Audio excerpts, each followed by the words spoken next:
வணக்க மக்களே, welcome to MBS family. இன்றைக்கி வந்து என்ன வீடியோ அப்படின்னு பார்த்தீங்கன்னா, கருப்பு கவுனி அரிசியோட அந்த அரிசி பவுடர் எப்படி பண்ணுறீங்க அக்கா அப்படின்னு சொல்லி கேட்டிருந்தீங்க. ரெசிபி போட சொன்னீங்க. வாங்க இது எப்படி அரைக்கலாம் அப்படின்னு சொல்லி பார்த்துடலாம்.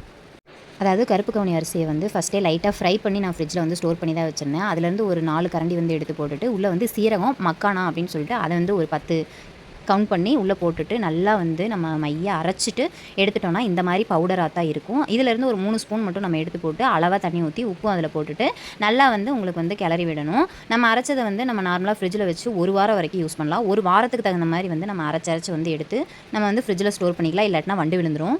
தண்ணி கொதிச்சதுக்கப்புறம் அந்த பவுடர் ஊற்றி நம்ம வந்து இந்த பதத்துக்கு வந்து ஆஃப் பண்ணிக்கலாம். நம்ம ஆஃப் பண்ணதுக்கப்புறம் வந்து பார்த்திங்கன்னா நம்மளுக்கு வந்து இந்த பதத்துக்கு கிடைக்கும். நார்மலாகவே வந்து பார்த்திங்கன்னா அதில் கெட்டித்தன்மை வந்து உங்களுக்கு வந்து நீங்கள் ஆஃப் பண்ணதுக்கப்புறம் கிடச்சிரும். பார்க்க தான் தண்ணி மாதிரி இருக்கும். நீங்கள் ஆஃப் பண்ணதுக்கப்புறம் நம்ம சாப்பிடக்கூடிய கூழ் பதத்துக்கு வந்து கிடச்சிரும். டெய்லி காலையில் இதை வந்து நம்ம குடிச்சிட்டு வந்தோம் அப்படின்னா வெயிட் லாஸ் ஆகும். அதுக்காக தான் நான் வந்து இதை வந்து ரொட்டீனாக வந்து பண்ணிட்டு இருந்தேன். நீங்கள் கேட்டனால வந்து இந்த மினி விலாக் வந்து உங்களுக்காக போட்டிருக்கேன். பிடிச்சிருந்தா சப்ஸ்கிரைப் பண்ணுங்கள். தேங்க்யூ ஃபார் வாட்சிங். பாய்.